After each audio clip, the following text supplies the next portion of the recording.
В департаменте полиции Акмолинской области, как в одном из структурных подразделений МВД Республики Казахстан, первыми в ведомстве начали работу фронт-офисы полиции «Приемная для граждан». С 11 сентября функционирующие во всех территориальных подразделениях департамента полиции. На сегодняшний день фронт-офисы действуют во всех административных зданиях департамента полиции и его территориальных подразделениях и расположены при входе.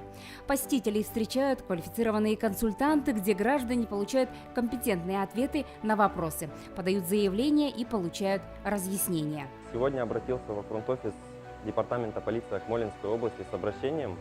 Меня очень вежливо встретили, дали квалифицированные разъяснения по моему вопросу. Очень рад. Спасибо большое.